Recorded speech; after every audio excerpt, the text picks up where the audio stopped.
নমস্কার, আমি সুচিত্রা পিঠাবিলাসী রান্নাঘরে আপনাদের সবাইকে স্বাগত জানাই। আজ আমি আপনাদের সাথে শেয়ার করব রুই মাছের মুড়ো দিয়ে মুগের ডালের রেসিপি। এই রেসিপিটি আমার পিসামশাইয়ের কাছ থেকে শেখা। বিয়েবাড়িতে যেভাবে ডাল রান্না করে সেম পদ্ধতিতে আজ আমি ডাল রান্না করে দেখাবো।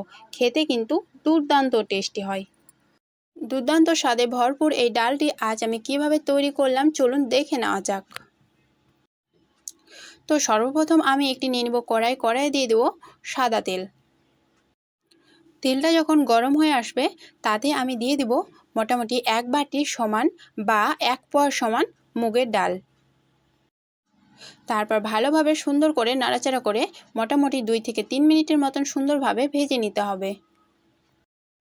এভাবে যদি মাছের মুড়ো দিয়ে ডাল রান্না করা যায় বাড়ির সকলে কিন্তু পছন্দ করবে। আর এই ডালটি রান্না করতে কিন্তু খুব বেশি টাইম লাগে না, মাত্র 10 থেকে 15 মিনিটের মধ্যেই তৈরি হয়ে যায়। আমার ডালটি ভাজা হয়ে গেলে মোটামুটি 1 লিটারের মতো আমি জল দিয়ে দেবো। আমি এখানে একবারই জল ব্যবহার করব, তার জন্য একটু বেশি পরিমাণে জল দিয়ে দিলাম।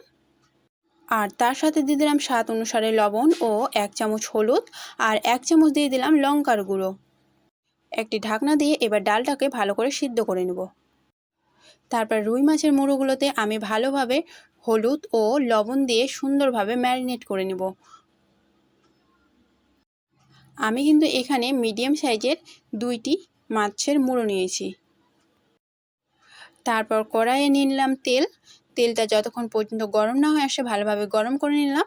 আর হালকা পরিমাণ দিয়ে দিলাম লবণ, যাতে মাছটি লেগে না যায়।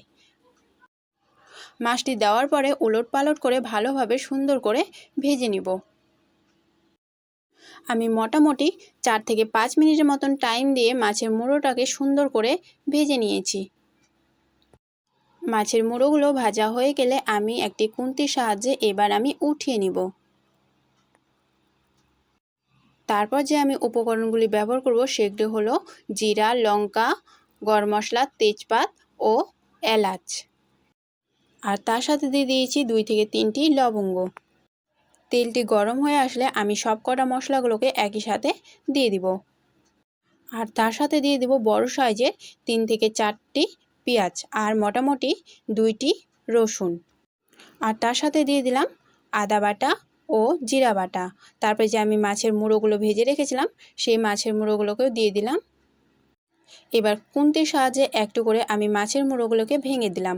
আর তারপরে দিয়ে দিলাম হালকা একটু পরিমাণে জল।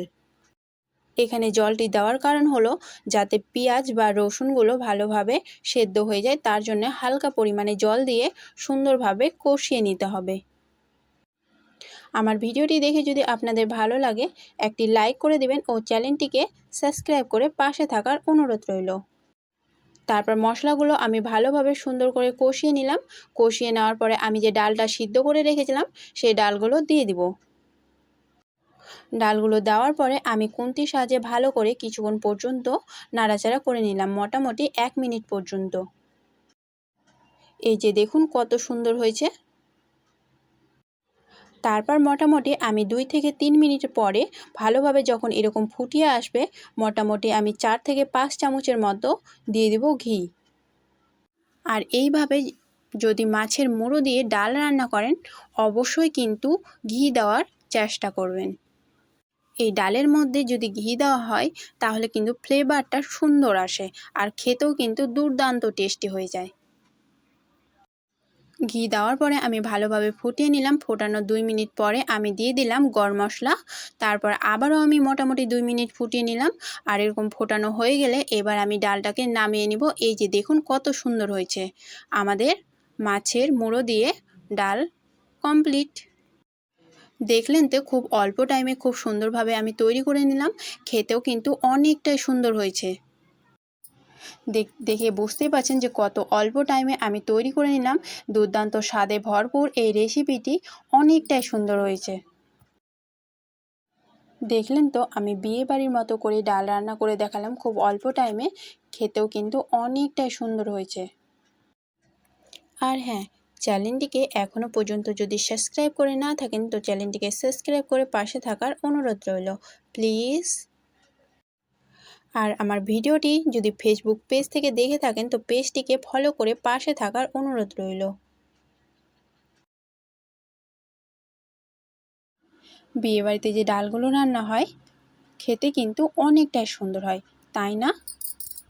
বিয়েবাড়িতে যে ডাল রান্না হয় সেম আমি একই রকমভাবে আজ ডাল রান্না করে আপনাদের সাথে শেয়ার করলাম। আমার ডাল রান্নার রেসিপিটি যদি ভালো লেগে থাকে একটি লাইক করে দেবেন ও শেয়ার করে পাশে থাকবেন। নমস্কার।